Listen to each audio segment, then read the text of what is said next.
Од сите аспекти состојбата во општина Кочани е катастрофална, изјави денес ВД градоначалникот Венко Крстевски на својот прв работен ден. Долгот е скоро 3 милиони евра.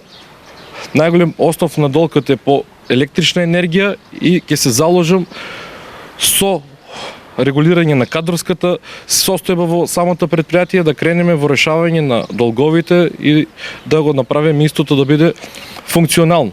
Крстевски најави одлучност и безкомпромисна борба со дивоградбите, продолжување на досега започнатите проекти, но упати апел и до владата. Да упатам апел посебен и до владата, бидејќи од страна премиерот имаше обеќање дека ќе има сериозна финансиска поддршка за општина Кочани, истото да биде реализирано што е можно побрзо на наредните седници од влада, а апелот до градоначалниците ќе биде да ни помогнат логистички во делот со инспекторатите и во секој градоначалник поединечно јас ќе го контактирам, бидејќи сметам дека од секоја општина можеме да имаме ефективен придонес во зависност од проблематиката. ВД градоначалникот тврди дека неговиот мандат од 6 месеци не е мал, а ги најави и приоритетите. Ќе се започне со проекти пред се во делот на животната средина, значи и во јавната чистота, тамо треба да биде приоритетот, како што кажав, за жал се наоѓаме во состојба каде што комуналното јавно предпријатие е блокирано и ќе ни требат одреден период за да успееме истата состојба да одблокираме, да се постават соодветни кадри и да можеме да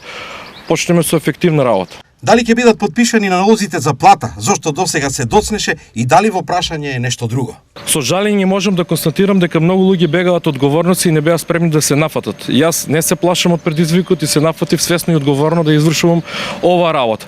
Во делот со бюрократија и депонирање на потписи, очекувам во денешниот ден, тоа зависи од Министерство за финансии, дали ќе го прифатат мојот потпис и да биде пуштена платата, но се надевам на брза и ефективна реакција, доколку во денешниот ден не биде прифатено, во текот на утрешниот ден ќе биде пуштена, како што кажав, и платата, меѓутоа и финансиската помош за настраданите.